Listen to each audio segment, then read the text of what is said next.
He was a retired veteran enjoying his golden years in the Southwest.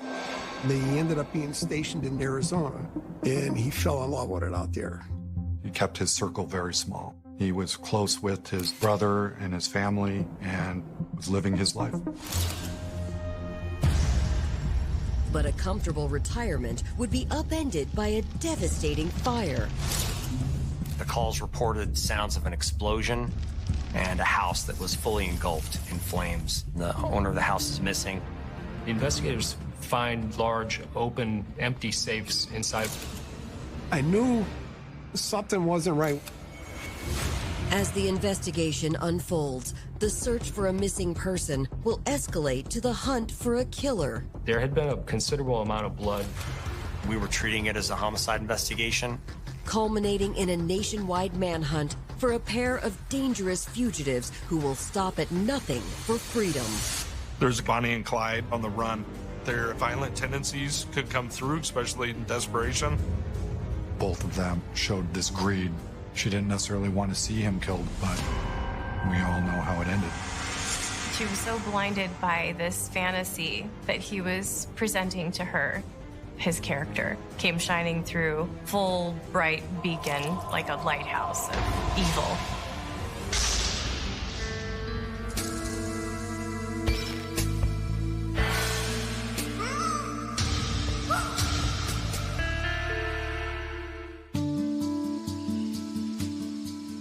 With its warm weather and breathtaking scenery, Tucson, Arizona ranks as one of the Southwest's most popular places to call home. Really what draws people to Tucson is a sense of community, affordability, fun things to do, and the climate that we have.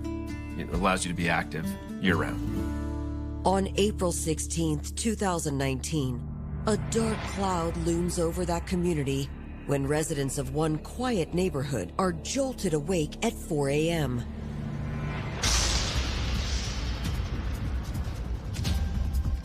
They all awoke to the sounds of this explosion and this fire. Within seconds, Tucson dispatchers receive a flurry of calls. The calls reported the house that was fully engulfed in flames. The neighbors who called in were scared. So the fire department responded immediately. It was important to get this fire put out as quickly as possible, not only so that they could get inside the residence to determine if anybody needed medical help, but also to prevent that fire from spreading to other houses in the neighborhood. By daylight, firefighters are finally able to extinguish the blaze, but the home is destroyed.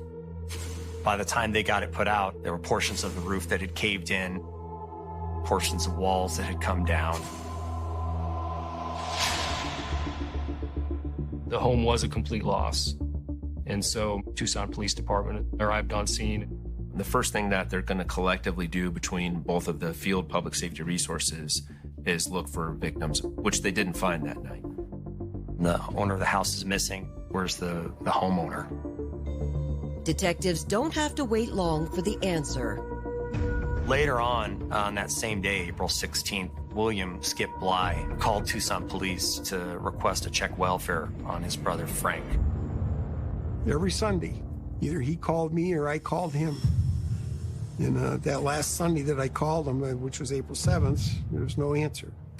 And I called Monday, no answer. Wednesday, I called, no answer. And I'm sitting there, I said, this is not like him at all. Something's not right here. So I called the police department.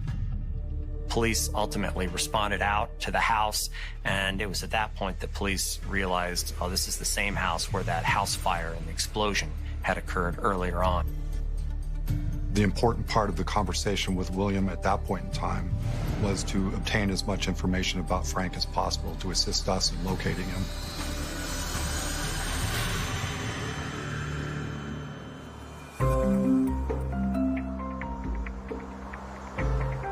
Originally from Connecticut, 72-year-old Frank Bly had called Arizona home for more than 4 decades. He graduated in '66, and he joined the Air Force.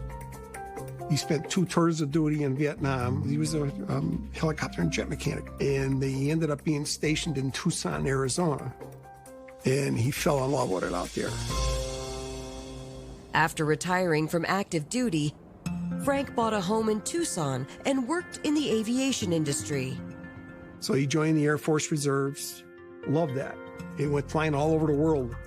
He got a job working for Grumman Northrop, and they were working on, he was either the stealth fighter or the stealth bomber, one or the other. It was all top secret. In his spare time, the deserts and long stretches of highway outside Tucson afforded Frank the opportunity to practice his 2 favorite hobbies. My brother was a very avid gun collector. He had quite an extensive collection of guns. Also, my brother had motorcycles. He had Harleys, he had dirt bikes. There was times that when I used to go out and visit him, we'd go riding together. In fact, he rode with a bunch of guys from Tucson up to Sturgis, South Dakota. My brother used to go on these trips all the time because he wasn't married. He was a guy, you know. He did what he wanted.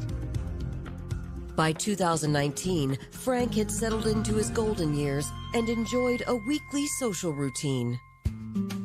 He would go to breakfast with his friends the same day of the week, every week without fail.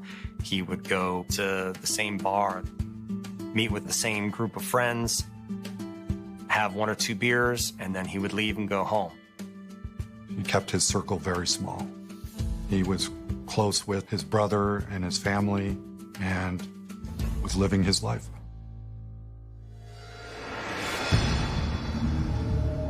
But on April 16, 2019, concern grows when Frank's home erupts into flames and the 72-year-old is nowhere to be found. Inside, detectives uncover evidence of arson. Tucson police concluded that accelerants were found inside the house. They have the odor of gasoline, and that led them to conclude that the fire was deliberately set. When you are searching a residence that has been burned, it creates a number of different challenges. First and foremost is that fires destroy physical evidence. It prohibits the responding, investigating detectives to be able to obtain any sort of physical evidence from the crime scene itself, such as DNA or fibers or fingerprints. As investigators were walking through the house, police investigators noted multiple gun safes that were inside the residence. They were open, unlocked, and they were empty. There were no guns inside them.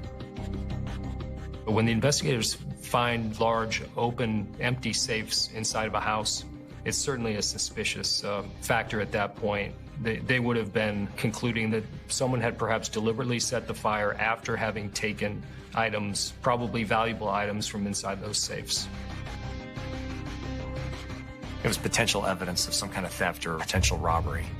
Like, the fire damage eradicated a lot of potential evidence for us.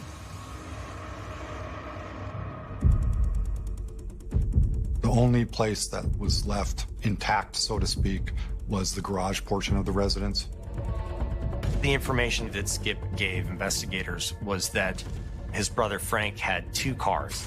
He had an old pickup truck and he had a red or maroon passenger car. And now that pickup truck was in the garage when the fire occurred. However, the red passenger car was missing. We need to locate Frank. Coming up, a discovery on a remote highway all but confirms detectives' worst fears. At that point, we were treating it as a homicide investigation. There had been a considerable amount of blood in the trunk.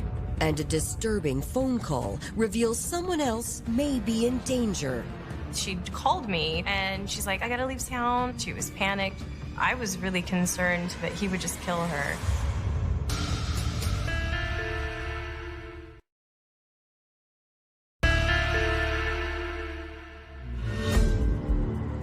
Detectives in Tucson, Arizona are searching for 72-year-old Frank Bly after discovering his house ransacked and set on fire. Well, at that point, we don't know if Frank has been the victim of some kind of foul play, if Frank has had some role in his house burning down. We know that Frank's missing, and a vehicle is missing from his residence as well. As authorities begin searching for Frank's car, detectives follow up with Frank's brother, William Skip Bly, to update him on the situation. We were in a complete fog in what was going on. My brother's missing. I knew something wasn't right. It was very unusual for Frank to kind of drop off the radar. According to Skip, Frank led a very regimented lifestyle, so he had a very set routine, and he rarely deviated from that routine. I told the detectives that the cow pony was his Sunday routine. Detective Cheek and I spoke to a bartender at the cow pony whom remembered Frank and knew who he was. The last person that we were able to find at that point who had seen him was the folks at the cow pony that saw him leaving on, I believe, April 7th. According to the bartender, Frank was alone that night, but a few weeks earlier, someone had joined him for drinks. Questioning the bartender further, she remembered a friend of Frank's coming in that was introduced as Sue. When detectives run the name by William, he informs them that Sue is Frank's close friend, 58-year-old Susan Barksdale. Detectives learned that Susan and Frank were longtime friends. Sue was married to Frank's boss. I guess that's how he ended up meeting her. My brother, he got to be very good friends with Sue and the family and the kids and everything. They called him Uncle Frank. Susan was married previously and divorced. After that, Susan had married another male by the name of Blane Barksdale. Susan lived in the Sholo area, and that's a location roughly 4 hours north of Tucson. It's comprised of several towns. One of those is Vernon, Arizona.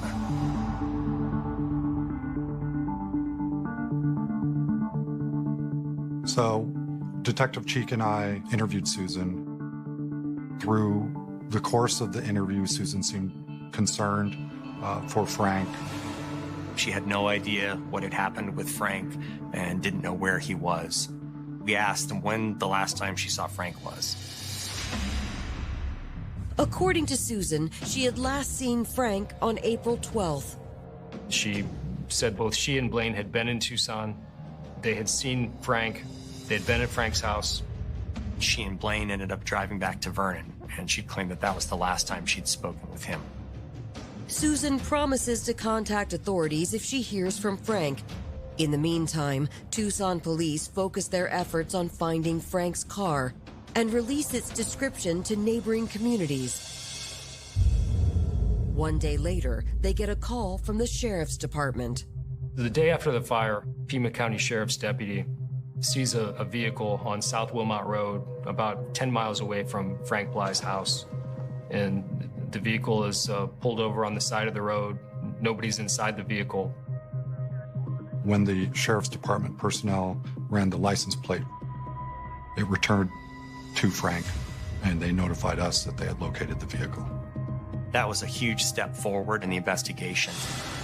Immediately, personnel from the department responded to this area and began a ground search in an attempt to locate Frank.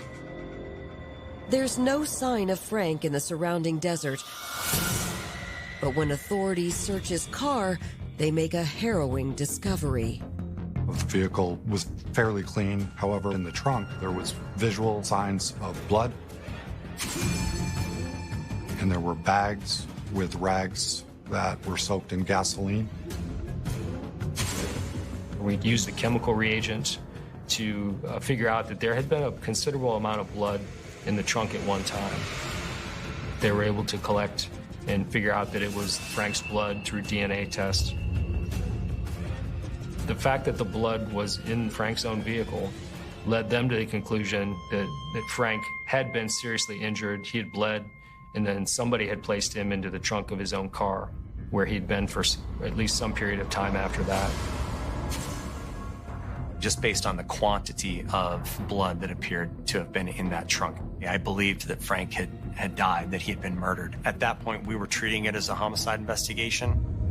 Unfortunately, there is little evidence to suggest who had put him there. There weren't many leads at this point in time.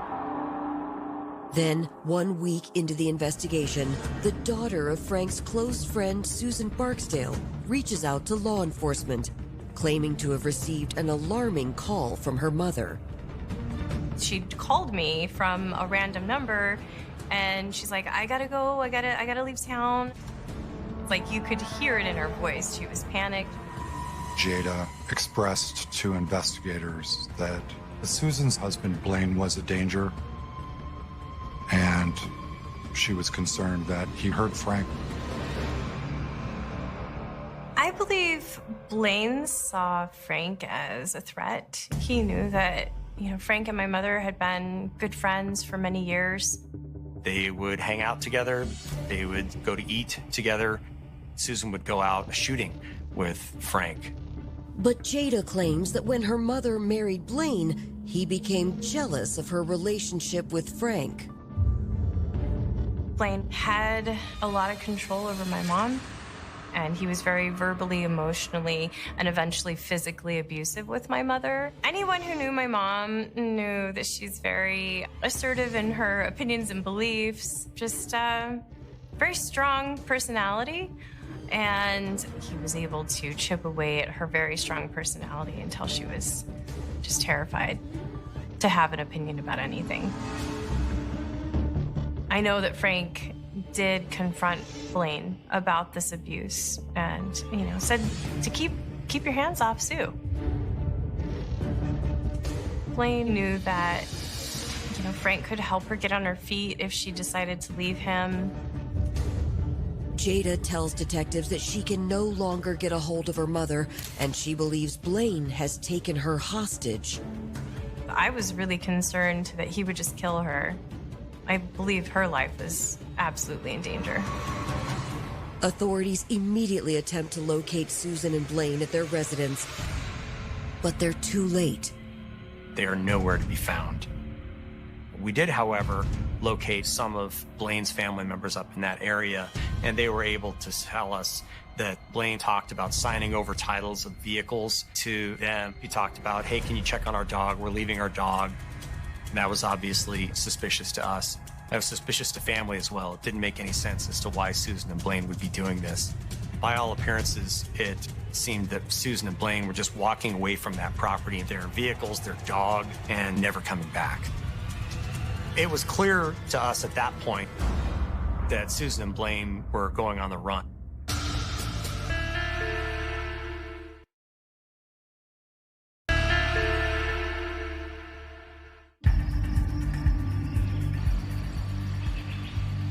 One week after Frank Bly's home erupted into flames, Frank is presumed dead, and detectives are searching for his friend Susan Barksdale and her husband Blane. Blane and Susan were nowhere to be found. In speaking with some of their friends and family, we learned that they had indicated that they were leaving town. So investigators served a search warrant on the Barksdale's property in Vernon. Through the course of that search, detectives were able to locate some cell phones. We were able to actually access the content of those cell phones. When detectives perform a forensic analysis on the phones, they uncover a potential clue.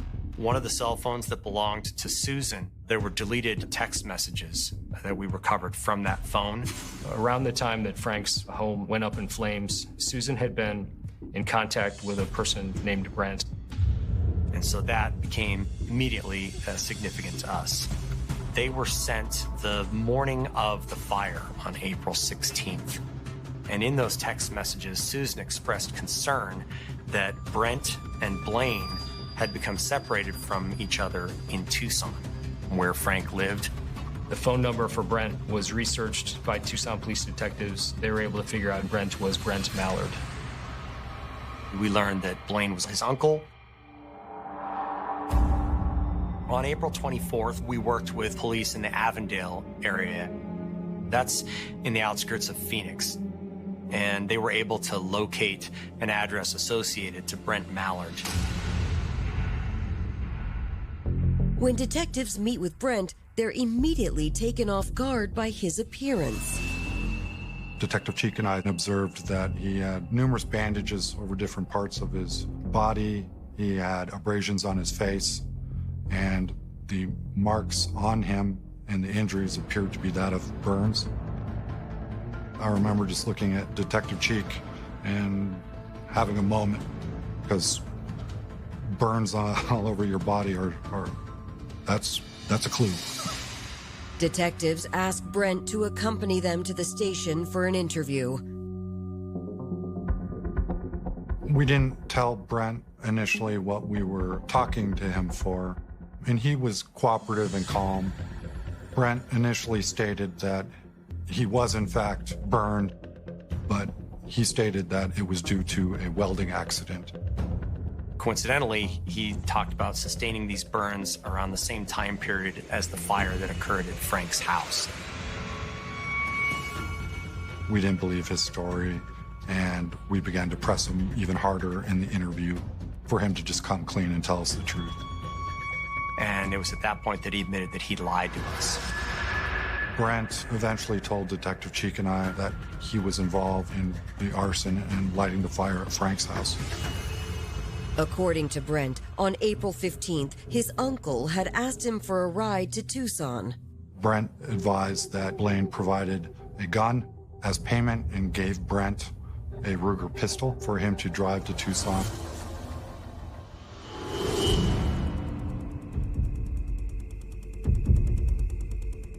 He and Blane drove to Tucson. They went to a house, and Blane had a garage remote control, or a clicker, that activated the remote control and opened the garage at this residence. Blane had entered the home and had some gasoline. Blane took the gasoline and spilled it throughout the house. Brent tells police, to his shock, his uncle ordered him to ignite the accelerant. Blane told Brent that he was going to do it, and that if he had told anyone, he would be in serious danger. Brent felt extremely threatened, stated he got a rolled-up magazine, lit the magazine, and threw it further into the home. Fire flashed back at Brent. He ended up sustaining some serious burn injuries to his hands and his arms and his face.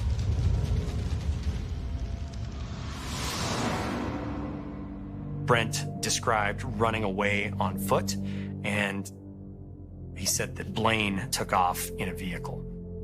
This was huge because this was the first time we had anybody directly implicating Blane Barksdale in the arson fire that occurred at the residence.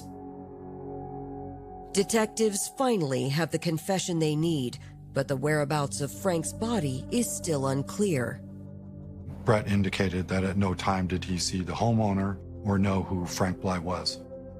Brent said that he had no idea as to where Frank was, and he said that Blane was very cautious not to give him details. It didn't make much sense to a degree why Brent had involved himself in this particular incident. However, I think that, part of Brent wanted to prove himself to Blane, and also felt that he was a dangerous person and didn't want to cross him, based upon the descriptions given and his admitted involvement. Brent was arrested for arson. Hoping to learn more about Blane and where he might go, detectives continue interviewing his family members. The same day that we interviewed Brent Mallard, we interviewed his mother, Thaleen, Blane's sister. Thaleen tells detectives that her brother had a troubled childhood growing up in Tucson. He dropped out of school. He was arrested right before his 18th birthday for selling drugs and stealing and selling like ATVs and things. I believe he got 7 years that time for that. Blane got married right after he got out of prison, I believe. He had 3 children and then went back to prison, another drug case, and they divorced while he was in prison. So basically he kind of grew up in the prison system.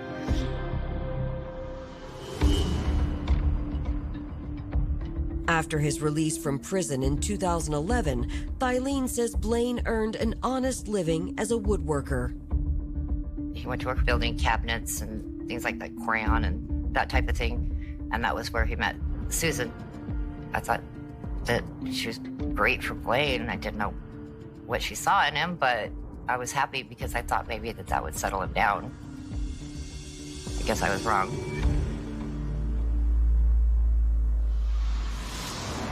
Thylene has no idea where her brother is now, and she agrees with Jada that Susan is likely in danger. We continually interviewed friends and family of Susan Barksdale and Blane Barksdale. And what family has been able to tell us is that after the fire, Blane ultimately procured or purchased an RV for cash.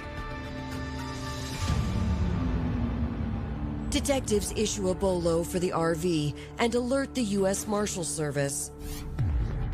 The U.S. Marshals have more resources in that regard because if somebody flees the state of Arizona, the Marshals can be anywhere. They can use a variety of different methods to locate and track potential fugitives. On May 23rd, more than a month after Frank went missing, authorities get a hit when Blane and Susan are spotted in New York. They were pawning items of property in a pawn shop. Anytime a person goes to a pawn shop, they have to show a photo ID if they're going to sell or pawn an item at that pawn shop. I don't know if Susan realized it, but when she did that, it set up a flag, and as soon as we conducted a records query on her name, we were able to determine that that pawn had actually occurred, where it had occurred, and surveillance images of Susan actually going into the shop. Detectives are relieved to learn Susan is alive, but whether she is acting of her own accord or not is still a mystery to law enforcement. We knew they were in the motorhome, and we passed it on to the New Jersey, New York deputies out there. They were able to locate them at a motel parking lot in the Rochester area late that night. In the early morning hours of May 24th, 2019, authorities set up a perimeter. They had the state troopers, the SWAT, they had brought everybody out there. If you take in the criminal history of Blane with the desperation and then mix that with guns that were missing and taken, you never know what you're gonna get.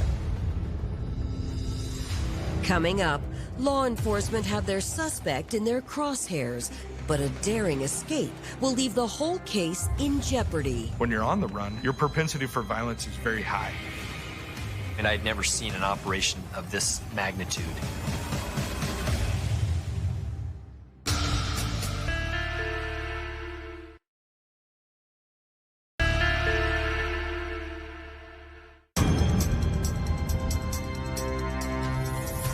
More than a month into the search for assumed murder victim Frank Bly, authorities in upstate New York have surrounded a motorhome linked to their primary suspect, Blane Barksdale, and his wife, Susan. We didn't know what Blane was going to do. We certainly considered the possibility that he was armed and dangerous. When you're on the run and you're fleeing, your propensity for violence is very high. At 3:30 a.m., authorities cautiously approached the vehicle and announced their presence. We just had to wait and be patient till Blane came out. Then moments later, Susan came out.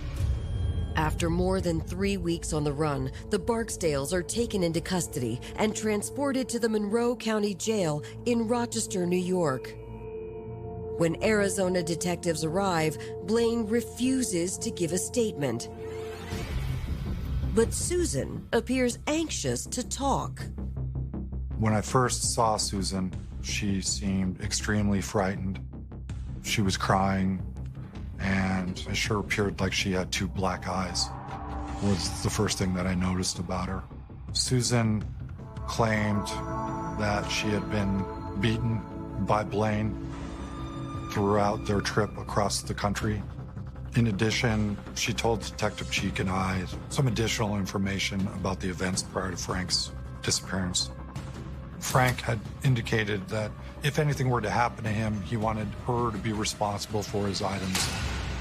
Frank had a large number of his gun safes throughout his house. Susan claims that Blane was present when Frank showed her the combinations. Susan explains that Blane saw an opportunity to make some quick cash. She'd indicated that Blane had been taking guns from Frank for a period of time. She'd indicated he was selling some of those guns to a male in the Show Low area. Blane was a very opportunistic person, very manipulative. He knew that Frank had guns, money. He saw an opportunity to benefit from Frank. Susan said that Blane was afraid that Frank was going to find out that he had been stealing his guns from him. According to Susan, that's when Blane made the decision to kill Frank. On April 12, 2019, 4 days before the fire, Susan was visiting with Frank at his home when Blane arrived, and a confrontation broke out between the two men. Frank's guns had been stolen. Frank confronted Blane about that. She says that Blane and Frank were having a discussion or an argument. Frank left to walk down the hall, and that Blane walked down the hall after Frank. She heard a loud thud, and she figured something bad had happened. She said she didn't see what happened. She came around a corner. She described seeing Frank on the ground bleeding from his head and Blane standing over him. And that's when she learned that Frank had been killed by Blane.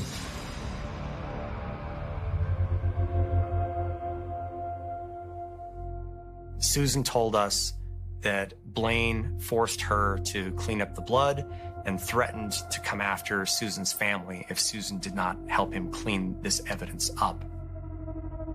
At one point, Blane moved Frank's body, but Susan claimed she didn't know where.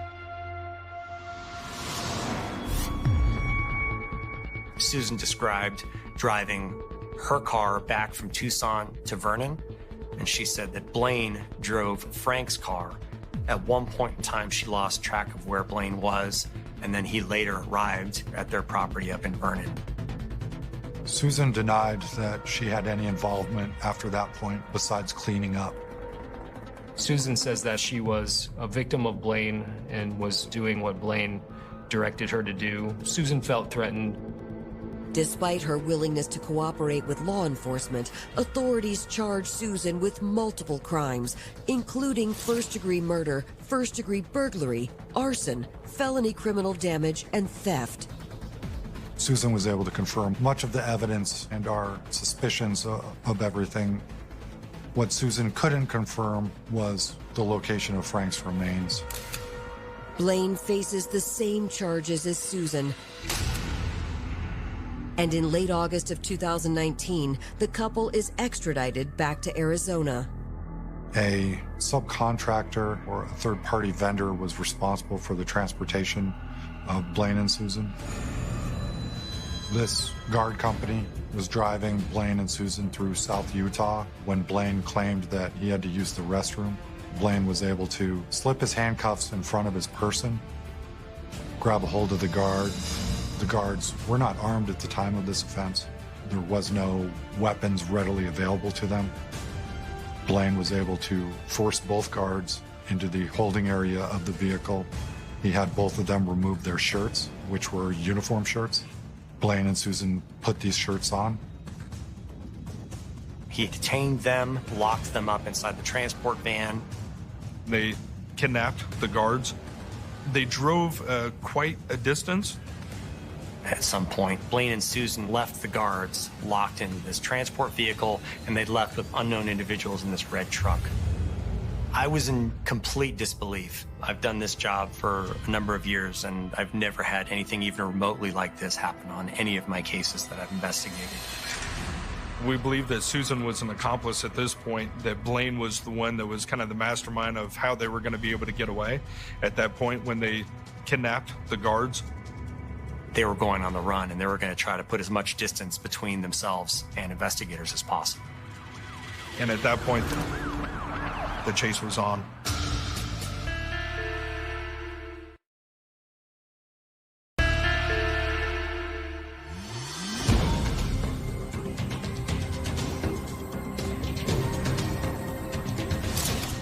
In August of 2019, Blane Barksdale and his wife Susan have escaped after being extradited for the murder of Frank Bly. Authorities from Utah to Arizona are desperately searching for the fugitives after receiving reports they've been spotted in a red truck. They've gained access to this red GMC pickup truck that became famous overnight in Arizona. Every billboard over all the interstates and the highways, DPS had already put up, look out for that vehicle. The media had really picked up on that. There's Bonnie and Clyde on the run. Obviously, Blane's actions indicated that he was a threat and that he was dangerous. Additionally, what's important to remember is that we have still dozens and dozens of firearms that are unaccounted for. We didn't know if Blane had hidden those firearms somewhere where he might retain access to them. We believe that from Blane in Utah, they came down into kind of northeast Arizona, and that's where the marshals and our task force and all of our partners really kind of picked up the pieces and started the hunt. As the manhunt intensifies, authorities work to track down the couple's known contacts. In her earlier conversation with detectives, Susan had dropped a possible tip. Susan stated that Blane sold a number of Frank's guns to a man in Sholo, Arizona, and identified him. We responded to his residence and interviewed him. He was in possession of a large number of guns, but he purchased those guns not from Blane, but from Susan. Blane has a pretty checkered criminal history. He has a past. But how was he able to turn this lady, who lived a very normal life for all these decades, now into being something else? Both of them were committing criminal acts. Both of them showed this greed that they needed to have more money, and they thought it was a good idea to get that money by selling Frank's guns. I think all of those reasons are why Susan could bypass and look past the long friendship that she had with Frank. She didn't necessarily want to see him killed, I'm sure, but we all know how it ended. 16 days into the manhunt, authorities receive a tip that the couple could be hiding out in a notorious stretch of northern Arizona. It's a very rural, rugged, remote area, and a lot of people will go there just to hide from law enforcement. We were able to put together information from a call that we got to this guy that's on probation that lives in the area that happened to be in custody in the past with Blane. There's a likelihood that Blane and Susan are there. And so that's when the decision was made, and it was put together of a plan that we're going to go and surround this house. It was a large lot with a lot of vehicles and outbuildings. There's no streetlights in this area. It was a dark night. We wanted to make sure that we can make contact and as safe as possible in case Blane, Susan, or this other guy decided we're going to shoot it out. It was a very tense period of time there. We were not going to allow them to escape again. While a helicopter moves into position, authorities on the ground move in. We started making the commands over the loudspeaker, both by loudspeaker that was down on the ground, and also we asked the helicopter to put out announcements and turn on the spotlight.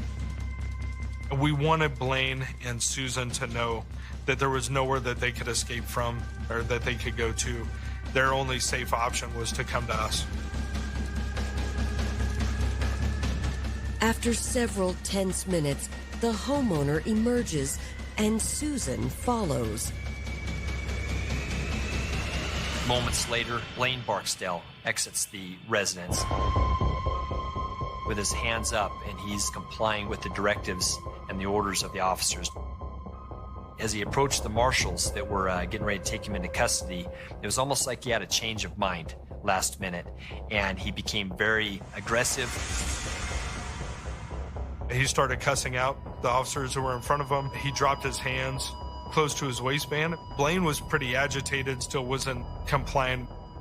They used beanbag rounds, and they hit Blane. One of them struck him in the leg and kind of took his leg out from under him.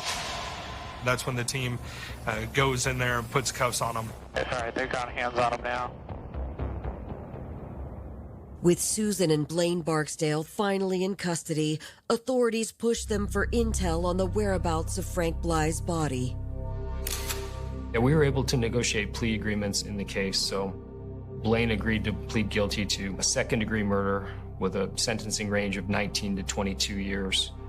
And as part of his plea deal, he had to reveal the whereabouts of Frank Bly.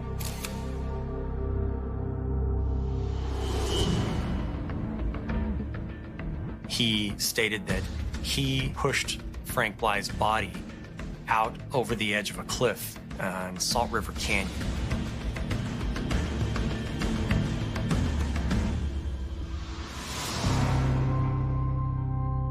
Following an exhaustive search, Arizona authorities finally recover Frank's remains on January 4th, 2022.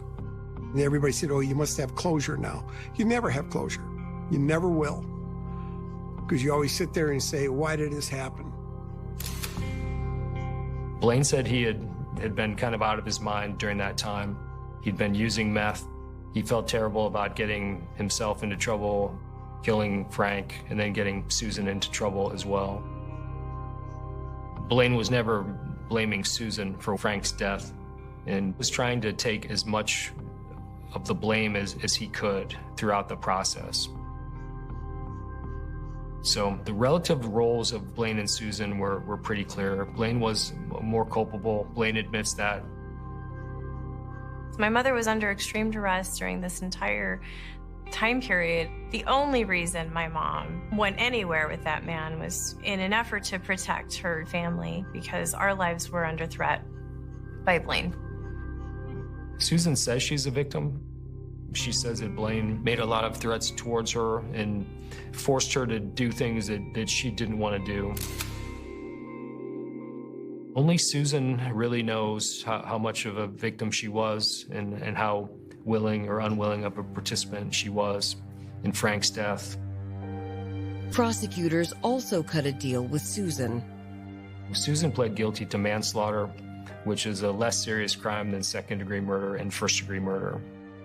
She was sentenced to 5 years prison. I believe that Frank was trying to stand up for my mom, who was being terribly abused, and Blane ended his life for it. None of this would have happened to Frank if it weren't for Blane, and none of it would have happened to Frank if it weren't for Susan. If those two don't come together, Frank's still with us today. My brother, I miss our Sunday conversations.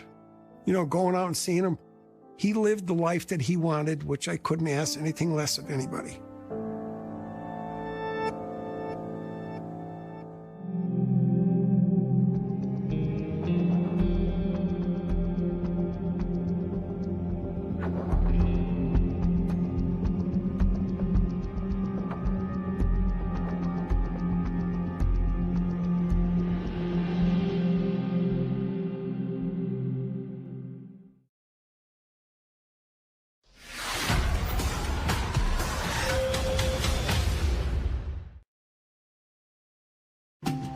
A small community is rattled when a missing grandmother turns up brutally murdered off a remote Florida highway. Both of the upper arms were cut around the shoulder areas.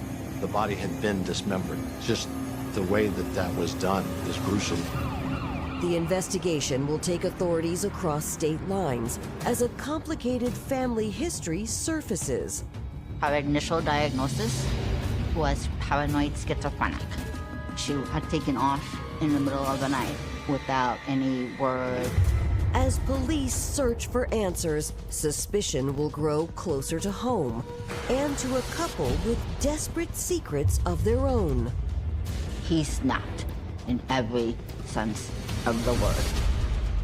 I mean, you gotta be a little bit off in the mind to do that type of thing. Sometimes we tell untruths for self-preservation, fright, to protect others. If she didn't help, he was going to dispose of two bodies. I couldn't take the pressure no more. That was rage uncontained.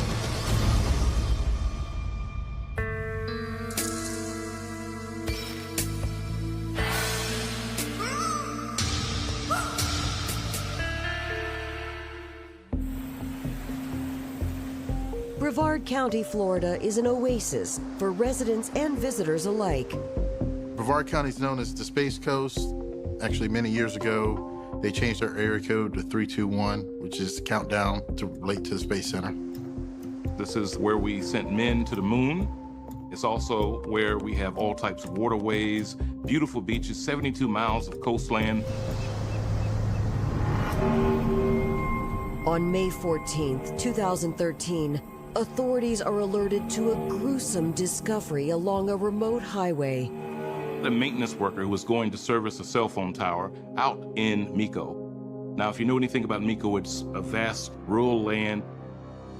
He looked down into a ditch line and saw what he at first thought was possibly a deer or a hog.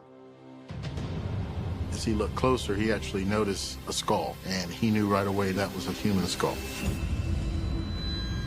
At that point, he made the 911 call, which came into the sheriff's office. Deputies responded. In that bottom area of the swale ditch were some plastic bags, and then the skeletal remains kind of spread out. It appeared just to be the one body. We saw trash bags containing some of these skeletal remains, so we had a good idea we were dealing with a homicide-type investigation. This wasn't just a natural death where somebody was walking in a wooded area and fell and no one found them. It appeared someone went through great lengths to discard these remains and to hide them away from the general public so that they'd possibly never be found. We have really nothing but skeletal remains, so there was some concerns as to where do we start. We don't have an identity, we just have a witness. We want to know why he was there. Generally, the person that finds the body is, of course, the first person we're going to interview. The technician admits he wasn't scheduled to be there at all. There's a cell phone tower at the end of this road. This man goes out to that tower every 6 months and does preventative maintenance, make sure that everything's working correctly for the cell phone companies. As we continued to talk to him, well, when was the last time you serviced the tower? It was just 3 months ago. Well, why now? The technician is adamant that he was only there to do his job.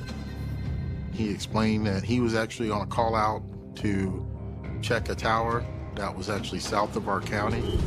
He explained the route that he took. He just decided he'd check this tower too, since he was in the area. As he was driving out to the cell site, he realized that he had to use the bathroom, so he thought this was a nice deserted area where he could stop and use the restroom without being noticed. We confirmed the company worked for, what their job function was, what his position was with the company, and the fact that he was called out and the route that he takes. Everything made sense as he explained it. While investigators finish processing the crime scene, the skeletal remains are sent in for testing. The following morning, the medical examiner conducts an autopsy to determine more details about the victim and cause of death. So first thing is that we took out the bones, we x-rayed them, and after x-raying them, then examined every bag of the bones. It was in advanced state of decomposition, mostly skeletonized. The medical examiner actually put together the bones like a puzzle. It was determined to be a female, 60 to 80 years old. He was able to identify the fact that there was blunt force trauma. Most of the blunt force injuries were to the head area, like an eggshell fracture, so looked like some kind of heavy object like a ball peen of a hammer. Both of the upper arms were cut around the shoulder areas, and then the lower limbs also. It was his belief that the body had been dismembered, that animals had not pulled it, that it had actually been cut, and he believed it was cut with some type of saw. Just the way that was done is gruesome. At this late stage of decomposition, identifying the victim will be difficult. But the medical examiner notices an important clue. So when the medical examiner looked at the bones, what they found right around the rib cage was a pacemaker. The pacemaker is inserted under the skin but over the rib cage. They are very specific to the patient at the time of the insertion. Generally, anything that's implanted in the human body is categorized by serial number. The company has to keep where it went, what doctor got it, and eventually what patient it was put into. We went to a local hospital that gave us different companies that the device could be from. So we called those companies and we were able to identify the company that owned the device. And the technician we spoke to, we provided him with the serial numbers.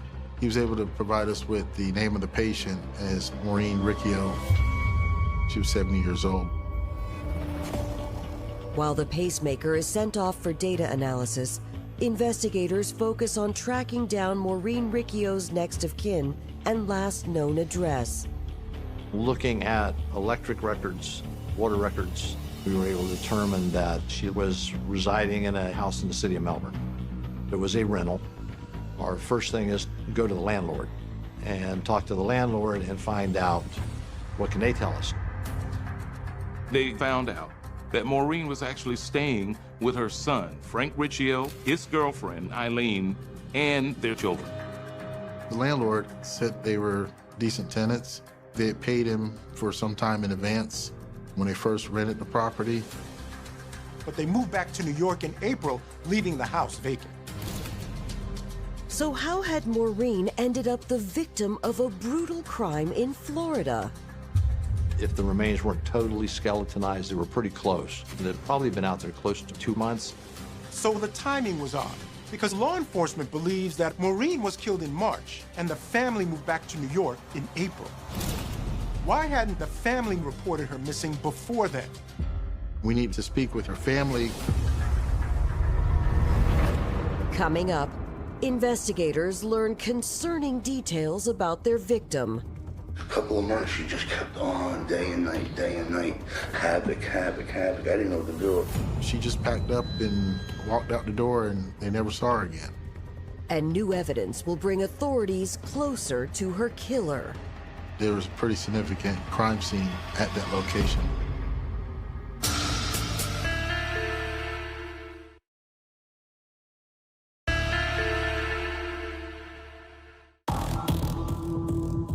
In Brevard County, Florida, authorities are investigating the murder and dismemberment of 70-year-old Maureen Riccio. 1 week into the case, homicide investigators contact the New York Police Department to track down Maureen's son Frank and his family after learning they had moved to Brooklyn nearly 6 weeks earlier. We decided not to do a death notification and just work it as someone else has reported her as missing. We wanted to reach out to see what the response would be. We're home. Frank and I were upstairs in our room, and Frankie, my son, happened to be downstairs on the video game. Doorbell rings. He goes to answer the door, and it happens to be an NYPD police officer. I go to the front door. The NYPD officer. He goes, "Do you know anything about the disappearance of Maureen Riccio?" And I said, "What do you mean?" They were talking to Eileen at the front door, and we're inside the front foyer area at home. Frank eventually came out and entered the conversation. Frank and Eileen tell police that Maureen had been living with them in Florida until she walked out after an argument and said she wasn't coming back. And she's just acting up. And I just had enough. And she wanted to leave and she just looked around. I didn't want to see either. Hear her going, I just said go. She just packed up and walked out the door, and they never saw her again. We didn't report her missing because we figured she knew what she was doing in that sense. Born in 1942, Maureen had always had a fiery personality. My mother wasn't afraid of nothing. When she was younger, she took to people. When Maureen was 18, her outgoing nature caught the attention of 37-year-old Thomas Riccio. They started dating, they formed a relationship, and they got married. Shortly after they got married, Christine was born, July of 1961. 6 years later, the couple welcomed their son, Frank. But by 1970, Thomas and Maureen decided to separate. Their father went to California. He would send money back on a weekly basis for the care of Christine and Frank. But Maureen, actually, she didn't want Frank or his siblings, so she left. She abandoned my father when he was a kid, and so my grandmother took care of my dad. Frank was basically raised by his father's sister. Frank was out of the house at like 16. He dropped out of high school and started working full-time. He was stable. He had a full-time job. He had his own apartment. He did what he had to do. Always did. Growing up without his biological mother, Frank dreamed of building the strong family he never had. When he began dating Eileen Lazar in 1994, he knew he'd found the future mother of his children. He said he sincerely loved me, and he knew that he wanted to spend my life with me, and that he would always take care of me.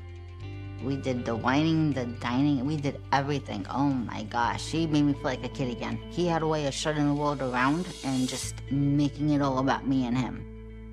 And eventually, I found that I was pregnant with Andrea.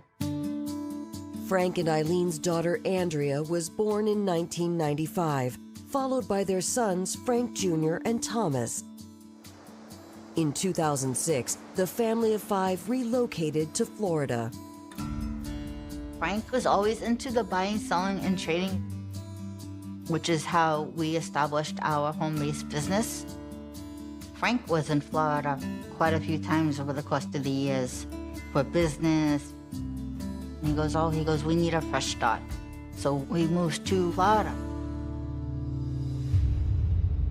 In 2012, Frank and Eileen learned that Frank's mother, Maureen, had surfaced in New York, suffering from a myriad of health concerns. Maureen was going back and forth in assisted living facilities up in New York, and Frank was becoming worried about that. Despite Maureen leaving Frank as a child 4 decades earlier, Frank forgave his mother and invited her to move into their Melbourne, Florida home. Maureen came to us right before Christmas of 2012. When she came to our life, she was a very elderly woman who just needed care and someone to be there for her. Frank felt that, being that it was his biological mother, that he owed it to her to go above and beyond and try to make her as comfortable and as welcoming as we could, which we did. She was always trying to be like grandmother, always offering drinks, food, watching TV with us in the living room.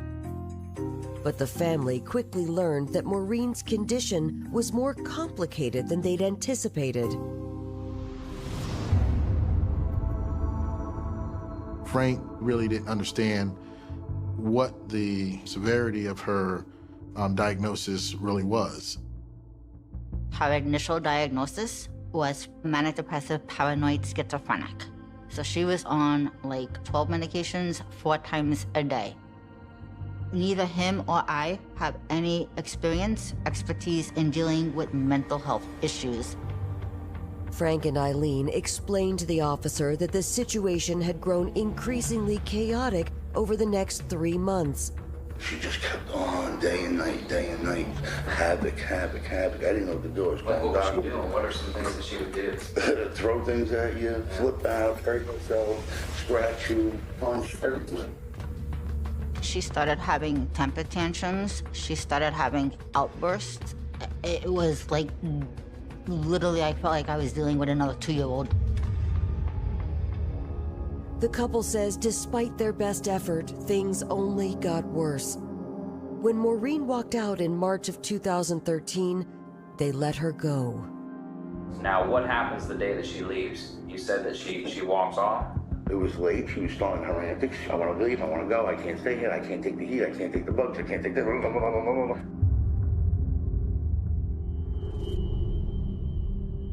I go to get her meds together. because she had to take her meds with food. I go to hand her her dish, and I put it down next to her. She took the dish and freaking picked it up and flung it at me. The dish broke and freaking splattered. They said she got mad and left. She took a little bag of clothes with her. Maureen had taken off in the middle of the night without any word or any sign or any letter or anything. That was just how Maureen was. Maureen was a fly-by-night kind of person and a nomad, and she would go from one place to the other. She was getting Social Security, and she had a monthly check. She could take care of herself, and I think they were a little bit glad that she had left. So you have no clue where Maureen would have went? New York. New York. So What she told me she was coming. And she left. I was thinking she was going to come back, but when she didn't come back, I was like relieved. A few weeks later, Frank and his family decided to move back to New York as well, believing Maureen would contact them when she was ready to live with them again. Frank explains that he had paid the landlord several months' rent for their Florida home in case his mother showed back up after they left for New York. He kind of expected someone would actually call and say, hey, your mom just wandered back. She's home. Can you come and take care of her? But he never received that call. And they asked if we suspected foul play. And we both said that no, we don't suspect that there was foul play. We both suspected that she was just being Maureen. That's just how she was. That's all I know. Okay. All right, I'm going to go ahead and turn the seatbelt. When the NYPD relay Frank and Eileen's story to Brevard County, investigators decide it's time to search the location Maureen was last seen alive. What investigators needed to find out was if what Frank and Eileen told them, that Maureen walked out of their house in March, was true. At that point, we secure a search warrant signed by a judge to go into that Melbourne house and to search it for evidence. The agents decided to use luminol, which is a special chemical agent that helps to pick up blood spatter that isn't seen by the human eye. What the agents find is that there's a lot of hidden blood in that back bedroom. There's a lot of blood, and the blood is spread out within that room, which is consistent with somebody being cut up. At that point, we had determined that that had to be our scene of the crime. That was where Maureen had her last breath.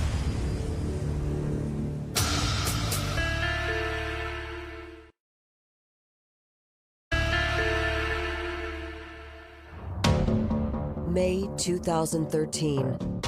In the weeks after the dismembered remains of Maureen Riccio were found in Brevard County, Florida, investigators have uncovered the presence of blood inside the home she once shared with her son Frank Riccio and his family. There was a pretty significant crime scene at that location. In one of the bedrooms, there was a ceiling fan that was missing. Some of the doorknobs were missing, some of the outlets were missing. The walls had been repainted, which was interesting to us because that would cover up blood. It wasn't a good paint job. They'd actually painted not only the walls, but some of the electric outlets and including baseboards. The floor was scrubbed in like a new coat of wax because it was cleaner than the other parts. Convinced they've discovered the location where Maureen was killed, investigators conduct a neighborhood canvass to determine if anyone has seen suspicious activity in the 6 weeks since Frank and Eileen claimed Maureen walked out. There was one neighbor, I believe, that had had a little bit of contact with Frank, but for the most part, the neighbors really didn't know much other than they moved in, there was an older lady, and they had some kids. None of them remembered strange people coming in and out of the house, just the people who lived there. One neighbor actually saw Frank, moving things, packing things in the back of his truck during like the first week of April. Based on our canvassing in the neighborhood and some of the neighbors, we were able to identify the fact that Frank had a red pickup truck, and we learned that the truck was sold. Frank had put it, I believe it was on Craigslist at that time, and put it up for sale and eventually sold it to a person. As detectives continue canvassing the neighborhood, they learn about one telling exchange Frank had with his neighbor, right before he and his family moved away. Another neighbor had actually been approached by Frank. He was trying to figure out how he could cash one of his mother's Social Security checks without having her present. Investigators are beginning to shape the theory that Maureen's murder could be financially motivated. That information led us to reach out to the Social Security Administration to see if we could find out the status of her checks, both prior and current. Investigators learned that when Frank took Maureen in, there was a $17,000 stipend. And then Maureen was receiving $700 a month after that. If Frank was to take custody of his mother, he would gain financially. They could care for her with the money that they're being provided through her Social Security. We found out there were still checks being issued to the Melbourne address. Because Maureen's body was found nearly 20 miles away from home, investigators know they'll need to track down any vehicle that could have transported her remains. They start with the truck Frank sold on Craigslist. We were able to find the transfer of title for the red pickup truck, and we found the person that had purchased it. The pickup truck driver told him that Frank gave him a story about having to sell that truck because it wasn't big enough. We did seize the truck and take the truck up to do some processing to see if there was any evidence that we could recover. Unfortunately, we didn't obtain any evidence that would help us with our case. Thankfully, investigators have better luck when they receive the results from the data analysis on Maureen's pacemaker. We were told by the company that the pacemaker is kind of a computer, and it would be able to tell us when certain things happened in the body. The technician from the pacemaker company, he showed us where there was an anomaly, where there was a spike in the heart rate for a period of time before there was no longer a heart rate, which is pretty much what he believed to be the time of death. Based on the report, authorities now know Maureen was killed sometime between March 20th and March 27th, raising suspicions over Frank and Eileen's sudden move back to New York in April. The original story, she just went missing. Is it possible? It's possible. Is it plausible? No. Coming up, police revisit Frank and Eileen, leading to a harrowing confession. And he just sat down and started rocking his knees, and he's like, "I'm sorry, God forgive me, I didn't mean it." I couldn't believe it. I didn't want to believe it.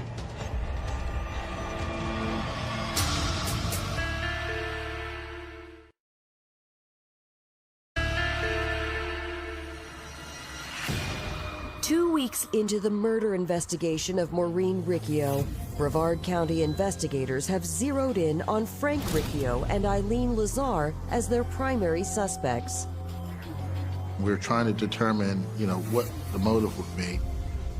The financial motive is something that we're contemplating because of the Social Security checks. And we've seen it happen quite often, where the death is not reported and the Social Security checks continue to come in. Before traveling to New York to confront Frank and Eileen with the evidence, investigators reach out to friends and family who elaborate on Frank's complicated relationship with Maureen. Maureen could be very aggressive and very abusive verbally, emotionally, mentally, and physically. I knew how my mom was, and I knew my brother had a temper. According to family, Frank had tried to bring Maureen back to New York, but the assisted living facility threatened to have him arrested for negligence. They said, "If you bring her back to New York and drop her off like that," he goes, "we're going to charge you." So at this time, Frankie felt trapped. He was at the end of his rope with his mother. The relationship had soured long ago. It was already troubled, but it was getting worse. With the evidence mounting, Brevard County investigators decide it's time to make the trip to New York and question Frank and Eileen themselves. On May 29, 2013, The couple is brought in for questioning. We had Frank and Eileen separated. They were both telling us basically the same storyline. They were trying to appease Maureen, but she wasn't happy with anything they did. And at some point, she just decided she didn't want to be there, and she left. At that point, we start to confront them with evidence, particularly with Eileen, knowing she might be the weakest link. Under the circumstances, I was scared. I was afraid. My nerves were already shot at that time. What do you think happened to Maureen? I don't know what happened to her. You don't know what happened? No. You know she didn't walk away. Yeah, she did. No, something cannot be disputed, okay? Maureen is dead. Huh? Maureen is dead. Excuse me? Maureen is not only dead, Maureen was hurt. Someone hurt her. Someone hurt her intentionally. Yes. Oh my God. We end up saying, hey, the ending that you're trying to sell is not the one that's part of the movie. One detective pulled out photographs of her. Very, very detailed images, very detailed photos. He goes, tell us what happened to Maureen, because he goes, we know what happened to Maureen, which is why we're here.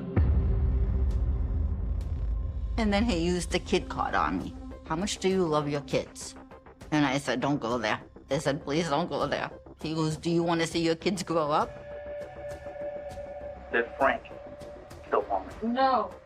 Sometimes we tell untruths for self-preservation, fright, to protect others. But there comes a time when decisions have to be made. And this was a very tough decision. Eventually, Eileen breaks down. I said, I did what I did for the sake of my kids. But I said, I didn't do it. And then he goes, well, what exactly did you do? Does someone just lose their temper and just lose control? What happens? Frank was getting to the point that he would be out of the house all day, and I would be behind with the kids. He was heavily intoxicated. He came in, saw us freaking going at it into the altercation, told me, okay, don't worry, I'll take care of it. Frank told Eileen to get the kids and go in a room, so she went in a room with the kids. She said she turned the television up in the room, and Frank had some type of altercation with Maureen outside of her sight. What did you hear before you turned the volume? What kind of altercation they were having? They were just yelling at each other. You remember what they were saying? She got really nasty with him. She was like, I hate you. I wish you were never born. Then he's telling her to shut up, and I can't take it, and you're killing my family. I don't know what else to do for you. And she just kept getting louder and louder. Eileen tells investigators that the altercation seemed to end as soon as it began. And then that was it. I didn't hear anything after that. I just heard dead silence until I heard the door open and I heard the door shut. And that's when he came into our room. And I said, are you okay? And he just sat down and started rocking his knees. And he's like, I'm sorry, God forgive me, I didn't mean it. And I said, what didn't you mean? He's not looking at me. And I literally got down on my knees, face to face with him. I grabbed his cheeks and I said, tell me what you did. I said, I can't help you if you don't tell me what you did. He motioned for me to go into the room. And so I did, because I couldn't get nothing verbal out of him. I turned on the light because it was dark. It was bloodshot. Everything was red. The walls, the blinds, the ceiling fan, the vents from the AC. There wasn't a drop of white anywhere. The floor, everything. Maureen was on the floor. I looked at her head, and she had one gaping hole. I knelt down to her and I held her hand. She took one final gasp. I went back into my room, and Frank is still sitting on the couch, rocking back and forth. I was thinking maybe if we go to bed, it'll just all be over in the morning. It'll just be a bad dream.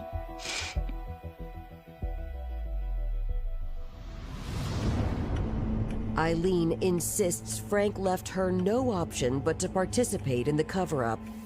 So what was going through my mind was, I want to lose my kids. The kids have no idea what had transpired. We just told them that, she's sleeping. She slept like 12 to 15, if not more hours a day. And plus she liked being locked in her room, so they didn't think anything of it. Frank and Eileen decided that they're gonna get the kids off to school and then figure out what the next plan of action would be. We knew that we had to get rid of her. Frank seemed like he had all the answers, and we went to the store. They bought a circular saw, some tape, bags, even some cleaning solution. She got back to the house. They laid out plastic, they put the body there, and they began using the saw to chop his mother into pieces. He blindfolded my eyes so I wouldn't see anything. He didn't want me, visibly seeing anything, but it doesn't matter. I'm still tormented by the sounds. I could already hear the saw. I got splattered with the bone chips. I think that's what haunts me more than the actual scene itself. That's when it became surreal. That a human being could actually do this to another.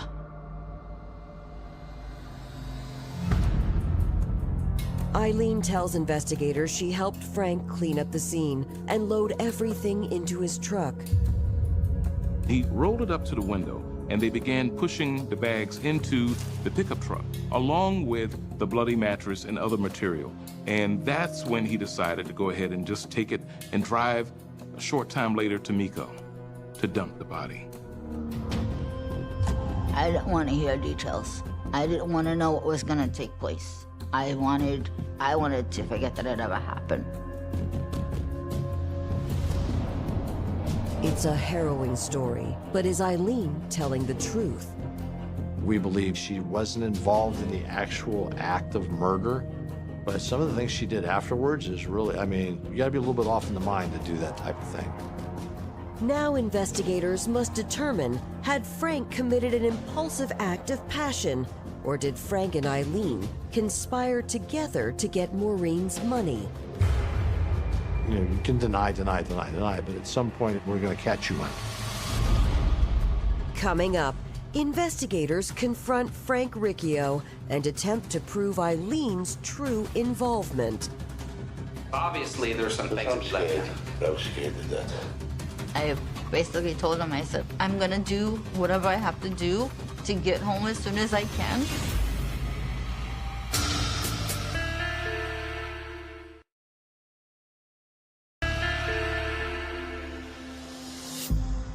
In New York City, Eileen Lazar has admitted to helping the father of her children, Frank Riccio, dismember his 70-year-old mother Maureen's body inside their Melbourne, Florida home.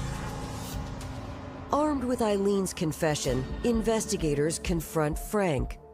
Obviously, there's some things that left. I was scared to death. At some point, he gave in. And right there, Frank confirms everything that Eileen had said, that Frank killed his mother.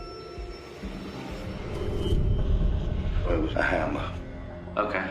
That was on the air conditioning thing. When she was flipping out, ripping her clothes off, screaming, going totally nutty, and it hit me. I turned around. I had a few drinks that night. I couldn't take the pressure no more, and I whacked her with the hammer.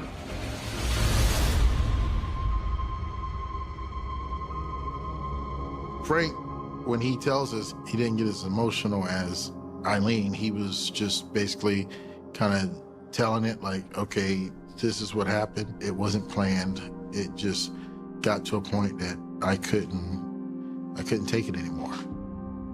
People need to hear my story to understand that I'm not an animal. Frank insists his girlfriend Eileen had nothing to do with it. He wanted to take full responsibility. He was remorseful about it and didn't want to see her get charged with anything at all. He told them whatever he was gonna face, he was gonna face. But to go as easy on me as possible, being that I've never been in trouble. According to Frank, killing Maureen Riccio was the tragic result of an impulsive decision fueled by anger. That was rage uncontained. There's an emotional component to this particular case that you can't avoid. This was a person who was dealing with a mom, a mother, that had ran off and left him, abandoned him. She wouldn't take her medication. The children were afraid of her. Eileen was afraid of her.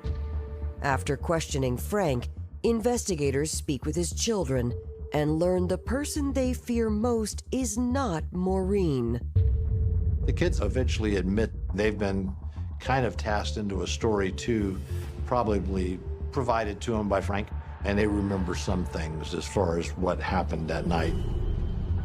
My room was next to Maureen's. He left the door open, and literally I could see everything. He kept beating her and hitting her. And my dad has fists like 2 to 3 times bigger than mine. And she's just a small old lady. It was just merciless. It was a bloodbath.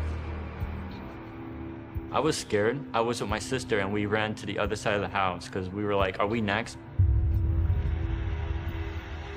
My dad's 6'4". It's like 300 pounds and he's just a brute. The couple's children believe their mother had no choice in the aftermath of Maureen's death. I know my dad. If she didn't help, he was going to dispose of 2 bodies. Florida police decide to charge Frank with first-degree murder. Was it premeditated? I don't believe so. I believe he's angered and he made a poor decision. He snapped in every sense of the word. At that point, we weren't sure how we want to approach Eileen. Obviously, the kids were a factor, so Eileen was returned home to be with children. But as authorities continue building their case, evidence surfaces that suggests Eileen may be more culpable than she or Frank have led them to believe.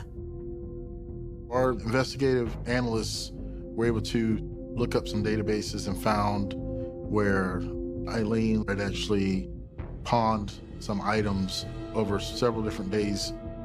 And one of those items in particular was a circular saw. So of course, people have questions about her involvement. Once I presented all the evidence to the state attorney's office and everything was reviewed, the decision was made to charge her as part of the full package of the case. On June 10th, 2013, Eileen is charged with accessory to murder. The kids, I sat all 3 of them down downstairs in the living room. They knew something was not right. And I basically told them that I love you. I don't know if I'll be able to see you, but I'm gonna do whatever I have to do to get home as soon as I can. The state offers Eileen a plea deal in exchange for her testimony against Frank at trial. She agrees, but the case never makes it in front of a jury. Frank pled to the charges that were presented, and he was sentenced to 25 years Florida State Prison. I was looking at the max that Florida can issue you, which is 5 years. It was 4 years and 7 months. I was home. I believe justice was served. I mean, she showed remorse and was very upset at what happened. I think if the family component wasn't at risk, she probably would have came forward right away. But it's that Mother Nature, protect the family at all costs. I feel sorry for the kids because they're the ones getting the raw deal. No child should go through that. No child, no adult, no nobody. Frank and Eileen, they loved each other. Eileen was by his side.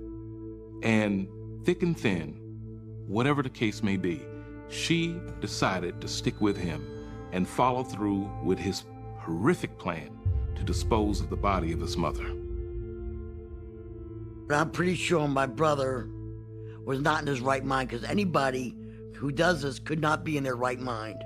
You know, I just couldn't picture my brother killing my mom. I didn't want to believe it.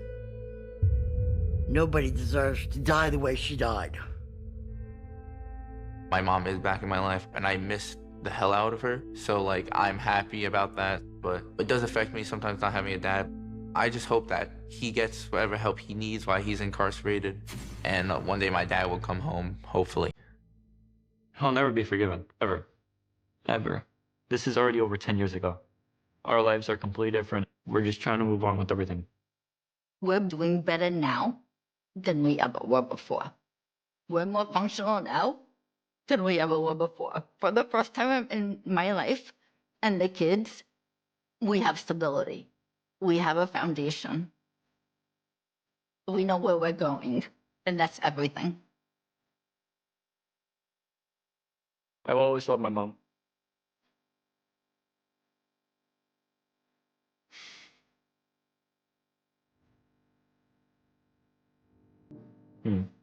Sorry. Mom's an angel, and she always will be. She was just a pawn in the game. She can look past it and be greater in life than what she can ever imagine. I believe in her. I've been to hell and back. It took me going through what I went through to prove to myself that, yeah, I'm gonna be okay. I've got this. I'm strong. I'm stronger than I ever thought I was and will be.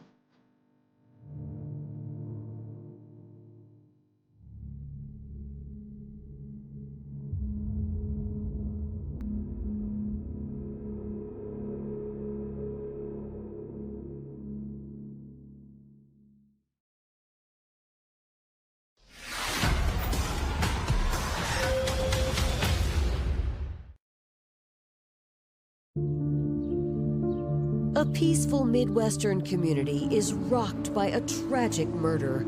There was a gunshot wound to the head. I just remember laying down and crying. My heart had been ripped out. I couldn't believe that this was happening. Who would want to hurt it? As authorities search for a suspect, the investigation descends into the dangers of online dating. He said he was gonna go meet up with some guy on Grindr. You don't know who you're meeting up with. It was a big fear. Was this a date that went bad? Was this a set-up date as a robbery? Lots of questions. The investigation will take a sharp turn as rumors of a toxic romance come into focus, leading to the discovery of a disturbing betrayal fueled by desperation. They punished him to protect themselves. They needed each other to survive. I still cannot wrap my mind around how you could be so close to somebody and do something so horrific.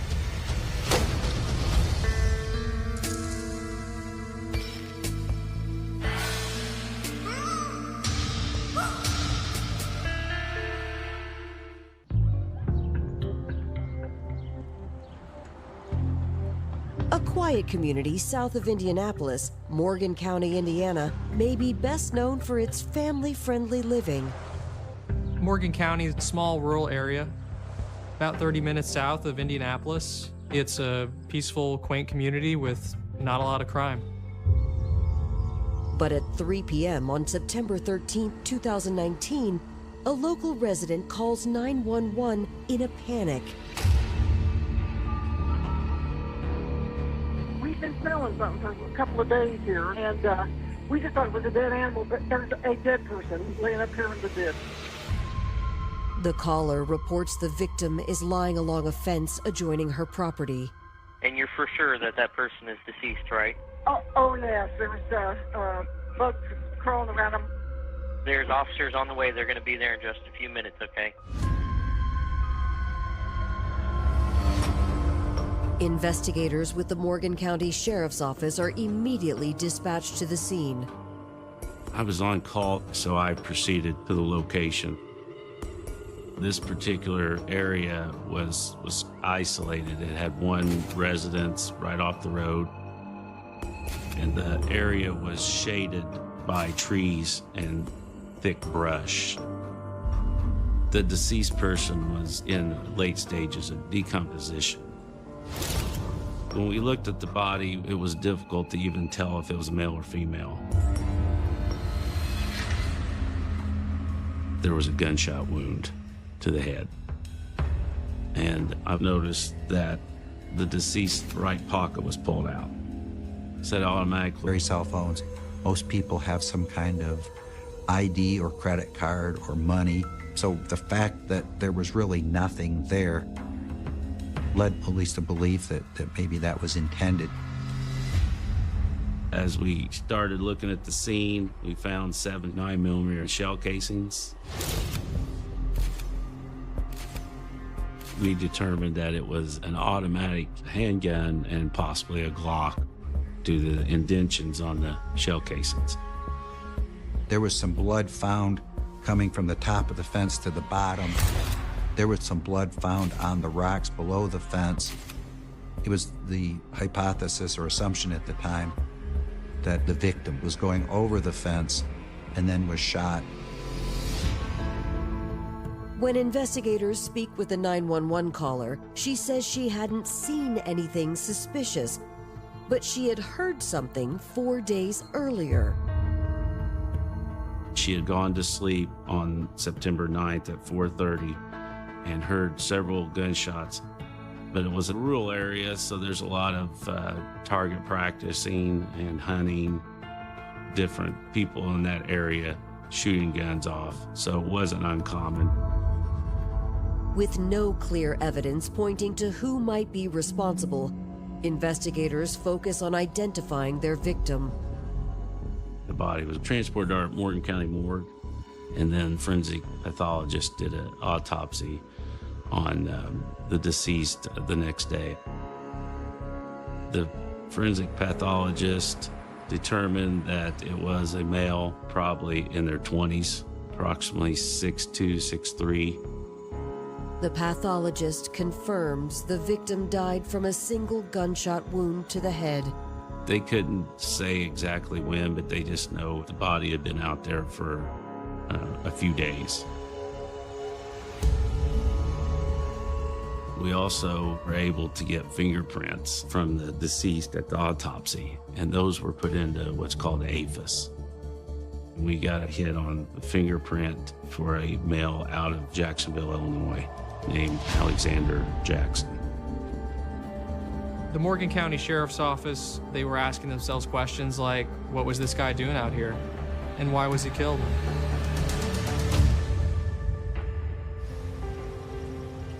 Born in Illinois in 1996, Alexander Jackson had always been bright and brainy. Alex was born and raised in Jacksonville. He was a good kid, and he was really, really smart. Alex was very outgoing, caring, bubbly. I mean, when you think of somebody that would literally give you the shirt off their back, I mean, that is him to a T. He loves science. Everything with plants, trees.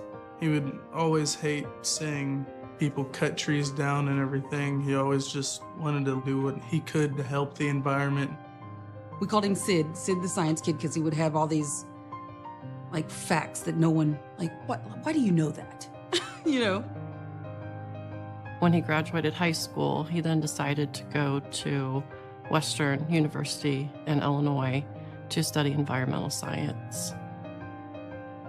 One day, his sophomore year of college, I guess there's a coming out day, he had posted this post. It said that I was gay. He just really figured out who he wanted to be, what he wanted to do, and we were all just really proud of that. After sophomore year, Alex decided to join his aunt in Indianapolis. Alex moved in with me January of 2017. He wanted to come here to spread his wings. I was the person who kind of just introduced him to the scene, the gay scene, you know, on Mass Ave. He did drag and things like that, and he was having a lot of fun with that. In July 2017, he decided he wanted to get his own apartment. And I was kind of sad when he decided to leave because I really enjoyed having him around. But I was happy that he was finding his way in life.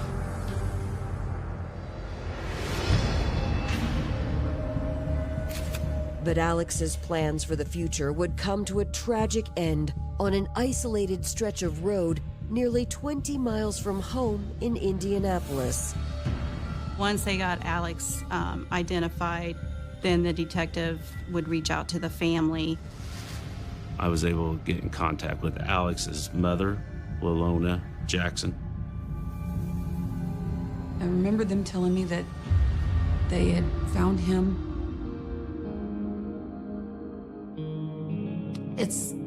That moment is kind of a blur. Because I was there by myself, I just remember laying down and crying. I think it dropped to the floor. Felt like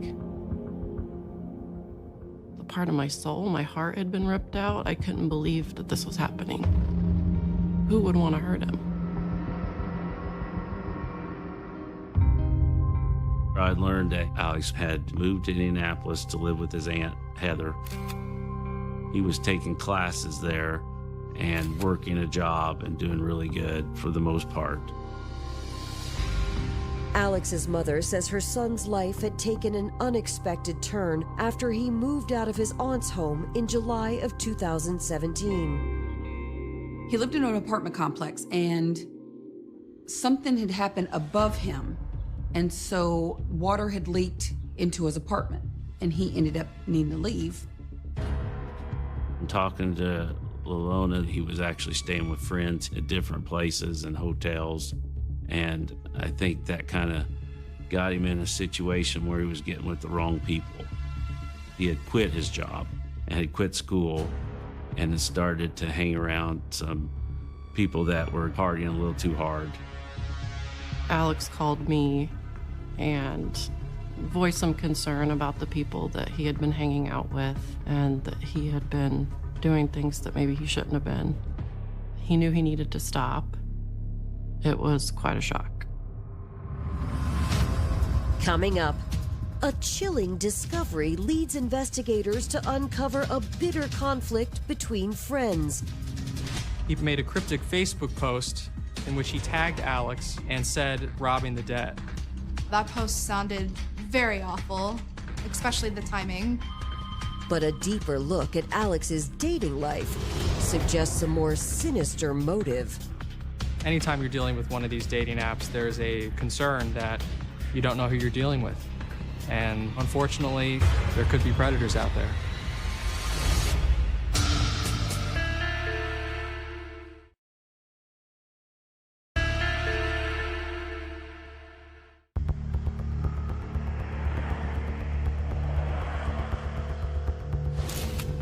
Investigators have identified 23-year-old Alex Jackson as the murder victim found off a rural road in Morgan County, Indiana. And law enforcement has learned that Alex's family had become concerned about him in recent months. There was about a month or two there that I'm not sure exactly what happened, but things went downhill quickly. You know, the people he hung out with, I didn't know them. I knew his friends before, and all of a sudden, things changed. These people, I had no clue who they were. No clue. While Alex's family is unable to name any of Alex's new friends, they can offer investigators helpful insight. Alex's car actually was in the shop, so he needed a rental car. And this family friend offered to get him a rental car for 4 days. And after that 4 days, they're like, well, why wasn't the rental car returned? It was a short-term rental that would have been on September 6th. On the 10th, that rental car was not returned. They didn't know where the car was. Investigators immediately begin the search for the vehicle, a 2018 Hyundai Elantra. They also issue a press release hoping to identify Alex's new friends in the city. It's important to know who was the last person to talk to him or had seen them. We were trying to locate names as far as who he hung out with and where he might have been. And with the press release, we had gotten a call from one of Alex's friends who gave us some information on who he had been hanging out with at the time. One of the names mentioned was Chad. According to the tipster, Chad had made an alarming post on social media on September 6th, 3 days before authorities believe Alex was killed. On September 6th, Chad made a cryptic Facebook post in which he tagged Alex and said something to the effect of robbing the dead. They were concerned about the post due to the fact that Alex was deceased. That post sounded very awful, especially the timing. So at that time, we locate Chad and we went and spoke with him. When investigators confront Chad about the social media post, he alleges that Alex was the thief in question, not him. Chad said that him and Alex were friends and that Alex had actually stayed with him for a while and that him and Alex had a falling out due to the fact that Alex might have taken some items from him. Chad claims that the alleged theft occurred after the two friends partied together on September 6th. Chad had bought some drugs and had used the drugs and had nearly overdosed. When he woke up, his money was gone and he blamed Alex for taking it. So he stated that he posted that due to the fact that he was robbing him while he was almost dying. So that was his explanation for the post. The situation had bothered Chad, but he's emphatic that he didn't kill Alex. We have a software that we use that actually can show which towers in an area that cell phones had sent data to. And when our evidence tech ran those numbers through, we found that Chad's number at the morning of the homicide was far away from the crime scene. Cleared of any connection to Alex's death, Chad suggests they talk to Alex's closest friend in Indianapolis. He advised that there was another person that Alex hung out with on a regular basis named Brittany Overton. Alex really trusted Brittany and kind of looked at her as maybe a big sister.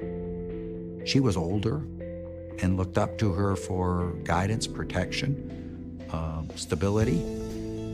Brittany's name came up, and that eventually led the investigators to pay a visit on Brittany.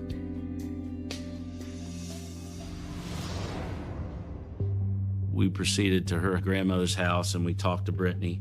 This is Mark Anderson, working the Sheriff's Department. Okay. We are investigating Alex's death. What happened to him? He was shot and killed. He was shot? I'm sorry. I can't. She said she had been friends with Alex for a year or so, ran around with him on occasions and partied with him. So had Alex ever lived with you or stayed with you, or did you ever live with him? He never lived with me. He was talking about getting an apartment together. Okay. According to Brittany, the last time she saw Alex was the evening of September 8th, 2019. She said they were driving around in a blue rental car that Alex had. They had gone to a couple stores during the day, and at 11 o'clock that night, he had dropped her off at her house. Brittany puts herself with Alex together at her house in the blue rental car. Alex leaves at 11 p.m., was supposed to come back. He never came back. So now we're getting a lot closer to what happened to Alex the morning of the 9th. One of the neighbors heard gunshots at 4:30 a.m. So we're not sure exactly who he was with or where he was at from 11 p.m. to 4 a.m. He said he was going to go meet up with some guy on Grindr. Grindr is an app where men can meet other men. Did he say who that guy was? No name. Like, okay, well, be careful, you know, come back if you want to, because he didn't have a place to stay at the point in time. I was concerned maybe he met up with somebody on Grindr and that something had happened, and that we really wanted to find out who he met up with at that time. Was this a date that went bad? Was this a set-up date as a robbery? Lots of questions.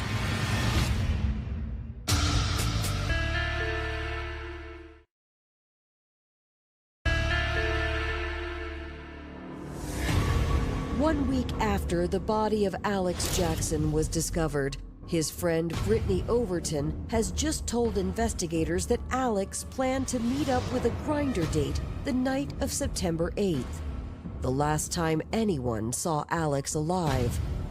Brittany said that he was meeting or talking to a male on a dating app. If it's true, Alex was with Brittany at 11 p.m. the night before he was killed, and he went on a Grindr date. How did this person come into play? Anytime you're dealing with one of these dating apps, there's a concern that you don't know who you're dealing with. And unfortunately, there could be predators out there.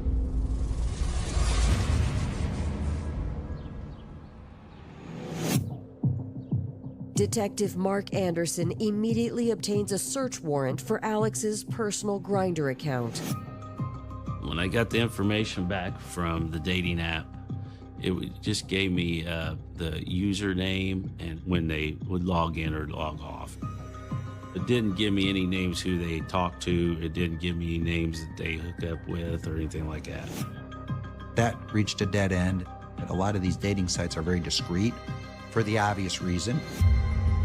But just as the investigation hits a roadblock, authorities receive crucial information that breathes new life into the case.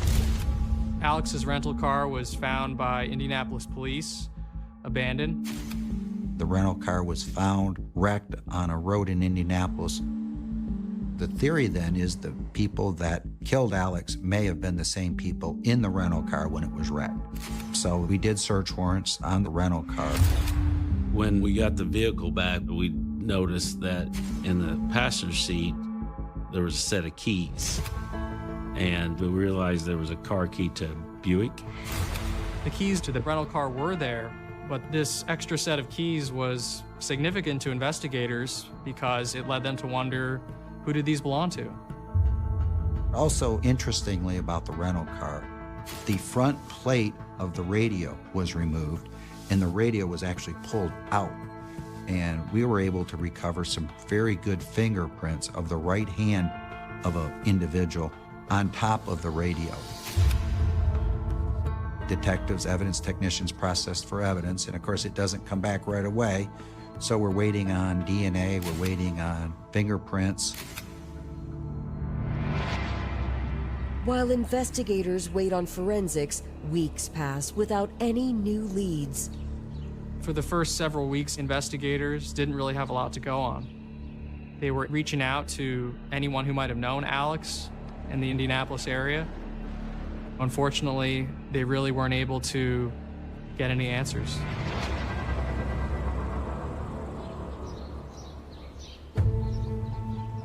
"5 weeks after Alex's death, investigators receive a promising tip from a concerned woman. And we went and spoke with her. She stated that her grandson had told her that he had shot somebody named Alex. He then showed her on his phone an article from a local television station where Alex Jackson was identified as deceased in a homicide. She had asked him why, and he had made a comment that he thought that this person was going to try to hurt him. She gave me the name of Justin Blake. I had never heard that name in the investigation.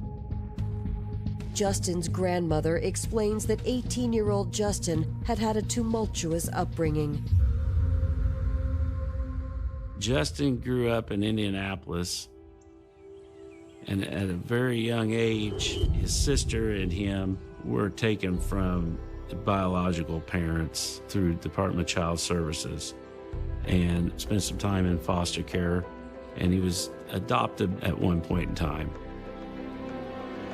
Justin had gotten into some trouble and had gotten incarcerated as a juvenile. It was too hard for them to take care of him, so they kind of washed their hands of him, and he went to the system. Justin lived on and off on the streets. By the time he was 18, a fairly hardened individual, which is really sad.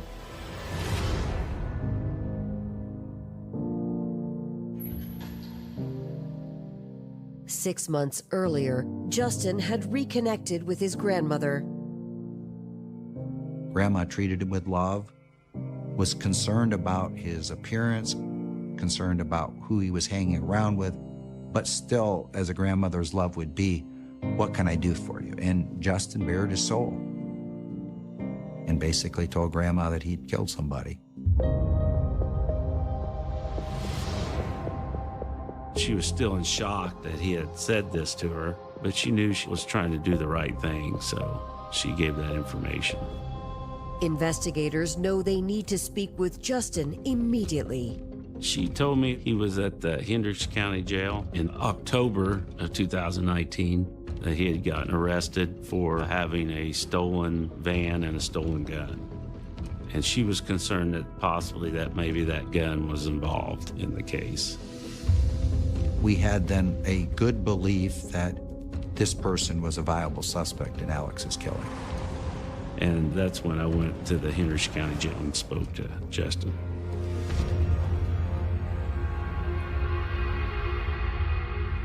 Justin, hey, good. I'm Mark Anderson with Morgan County Sheriff's Department. This is Dean Minton. Okay.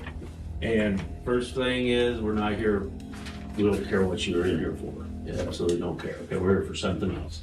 And you go back to your cell anytime. You don't have to talk to us. I advised him that I was here to speak to him about a homicide. What I asked who the homicide is? A man named Alex Jackson. Alex Jackson. And it wasn't until a short time later he stated, "Oh yeah, I know Alex." Because I have only met him 2 times. Investigators inform Justin an anonymous tip has implicated the teen in Alex's murder. So why would your name come up in this homicide? I don't know, sir. I mean, did they specifically mention your name? I mean, I have a bad reputation because I've been locked up. Okay. You not shot anybody? No, sir. Okay. You didn't tell anybody you did? No, sir. He tried to explain that he only met Alex twice, and he tried to brush it off that he didn't really know him. When asked how he met Alex, Justin tells investigators they were introduced through Justin's girlfriend. What's the girl's name? Brittany. Brittany what? Overton. When I heard that, then it started clicking together that the 2 names were connected. Brittany and Justin.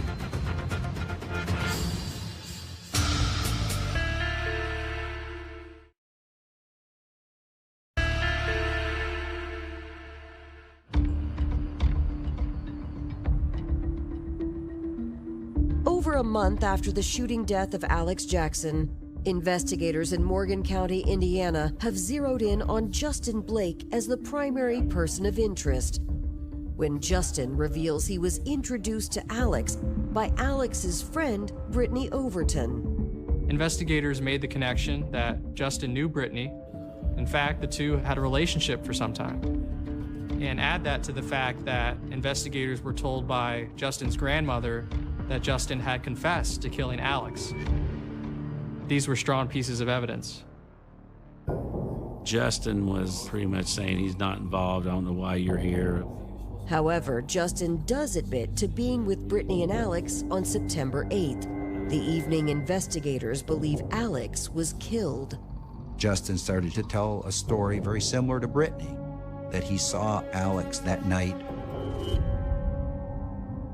Alex had a date on the dating app, and that Alex left in a blue rental car at 11 p.m.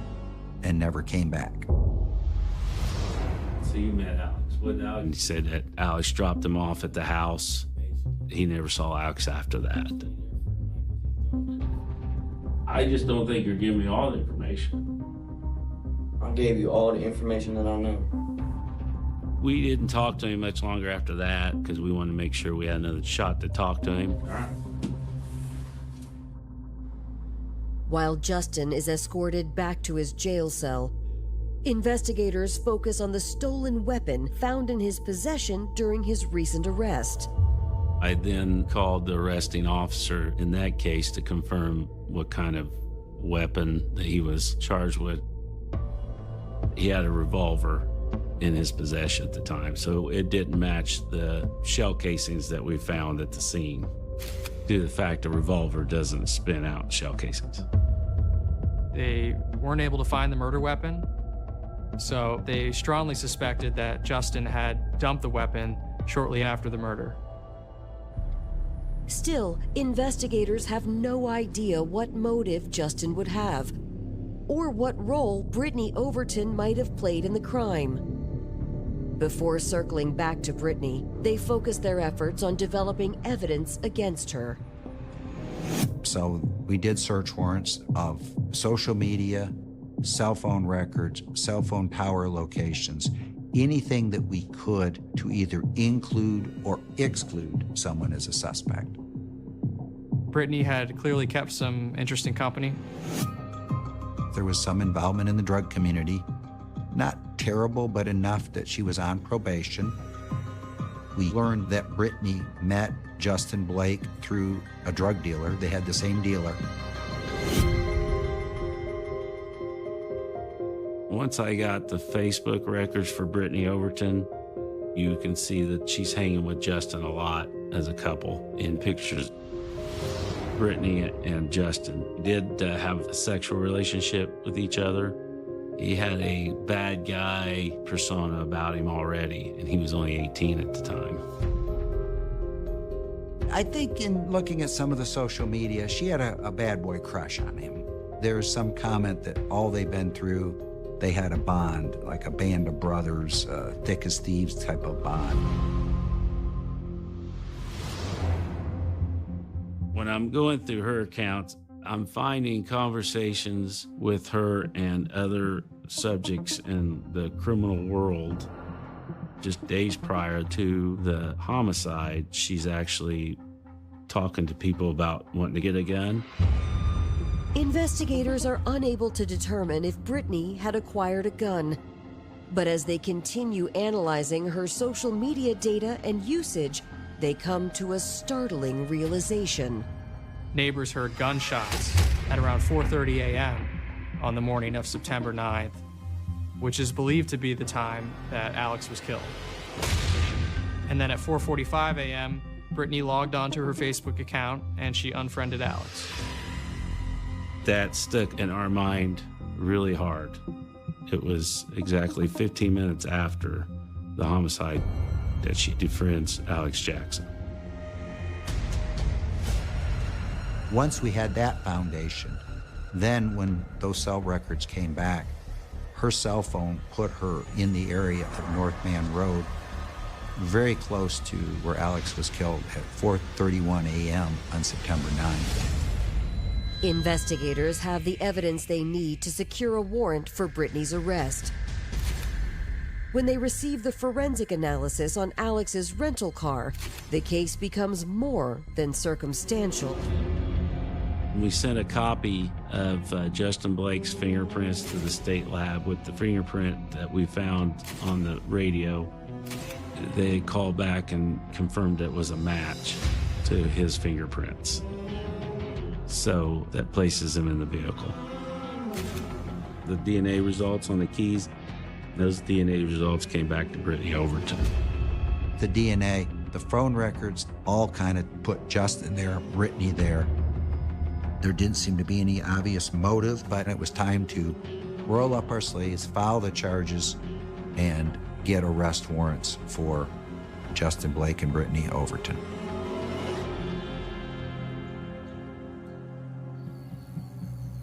On October 3rd, 2020, more than a year after Alex Jackson's murder, police take Justin Blake and Brittany Overton into custody. Justin had been in Hendricks County Jail for stealing a car and having a gun in his possession. But at that point, Justin had been released from jail. Justin was in Indianapolis with a new girlfriend, and he was located at her residence. Brittany was found inside Indianapolis city limits.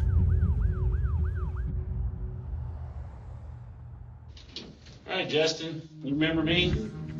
Investigators sit down with Justin first and confront him with the evidence stacked against him. So why would I just kill somebody? Well, I don't know. Why would you? Was there something gone wrong? Do you have dope you wanted to buy? Was there a fight? Was there a fight? No, sir. He just denied it the whole time and said the same story he said before. He was given a voice stress test. He agreed to take one, and of course he failed it. After that, he pretty much said, "Oh, I want to talk to a lawyer." Hey, Brittany. Detectives next turn their attention to Brittany. I think you want to get it off your chest of what happened and get justice for Alex. I'm confused. About? So, you're saying that I'm associated with it because I witnessed it. Did you witness it? No, I'm saying, like, this is what he's saying. Brittany, for 2 hours, played innocent. We know you were there, 100%. When Alex died, you were there. There's no doubt in our mind. And it wasn't until the detectives talked about that her phone records put her at the scene. There was no way she wasn't there.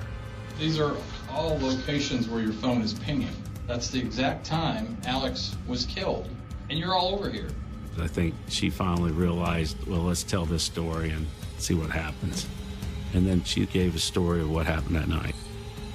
All those pieces of the puzzle fell into place as we had planned.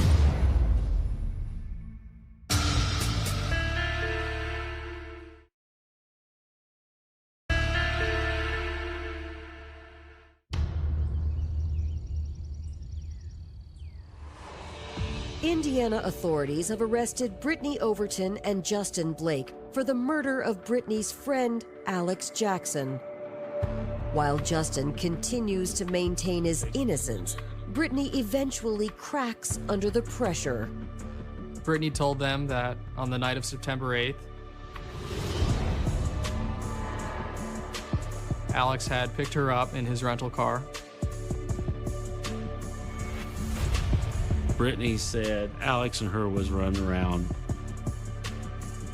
and at some point in time in the night, they picked Justin up. They were driving around, partying a bit, and at a certain point, Justin suggested they go try to make some fast money.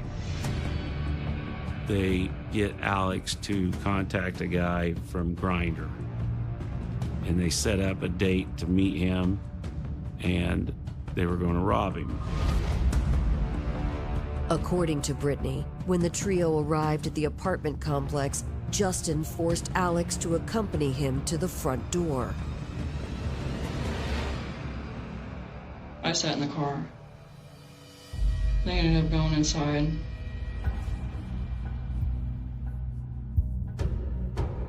Brittany stated that when they met the guy, Justin started pistol whipping him.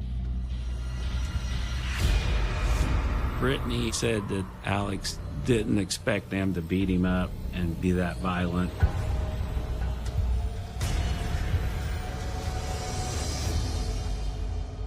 So they went back in and robbed him. What'd they come out with? Do you know? I came out with some credit cards, an Xbox, I believe, or it was a PlayStation, it was one. and maybe a checkbook.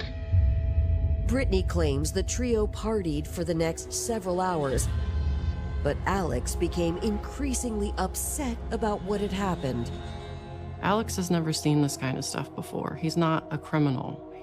That must have been a shock. He was kind of regretting doing the robberies and stuff and was talking about it. There was a concern that Alex would snitch on them.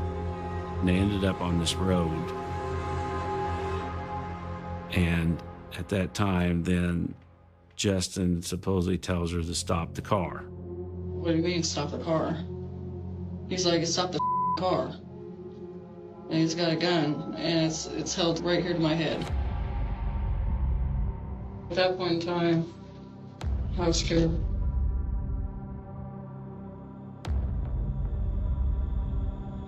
When she stopped the car, he then made the comment, "Alex, you know it's time."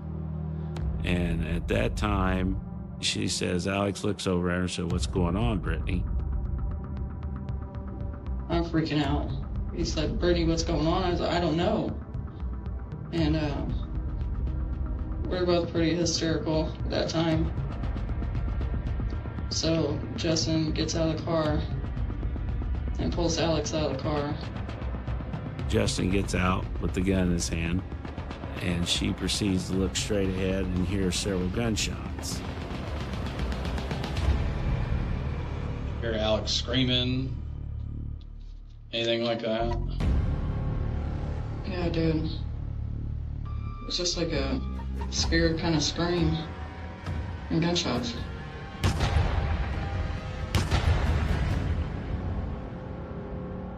And then Justin gets in the front seat of the car. He had the gun in his hand and Alex's cell phone.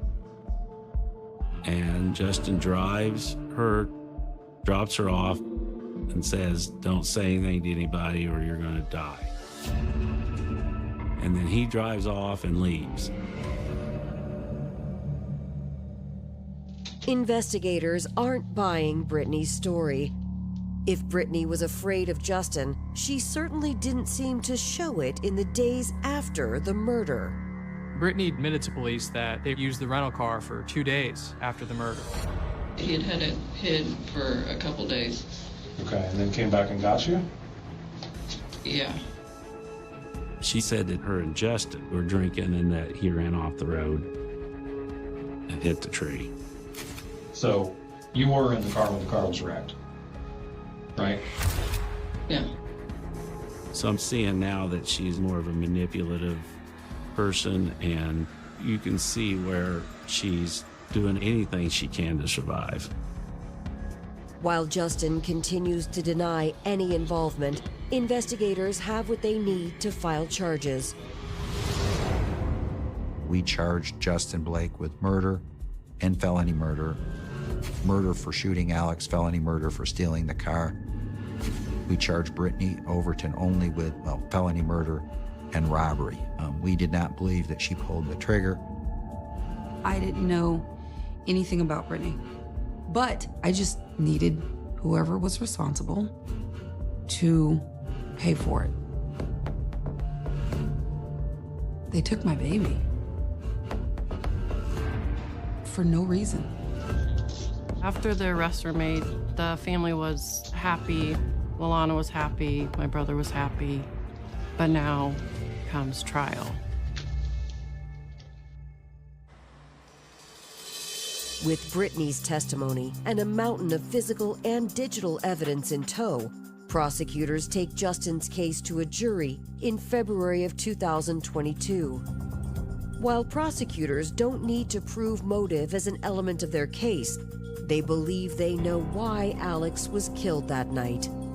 Alex fell in with the wrong crowd. He certainly wasn't hardened like Brittany and Justin. Ultimately, Alex was caught up in their crimes, and as soon as he showed a sign of weakness, they punished him for that, to protect themselves. Obviously, they were intimate. They found some attraction to each other. I think it became a bond of what they did together that night, and then a bond of how they thought they could get away with it.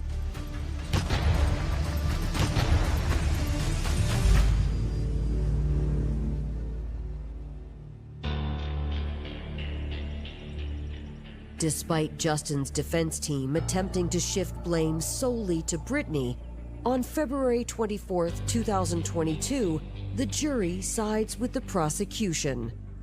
The jury convicted Justin of all counts: murder, felony murder, and robbery. We proceeded to sentencing, and the judge gave him 61 years. In May 2022, Brittany Overton accepts a plea bargain. The judge did credit her for testifying in Justin's trial. The judge ended up giving her 20 years with 17 and a half to do. Brittany teared up a little bit, but I didn't think she was very remorseful. I still cannot wrap my mind around how you could be so close to somebody like Alex and do something so horrific. I just will never understand why. They took an amazing person, and that was part of the problem. He was so trusting and befriended people because he saw the good in everyone.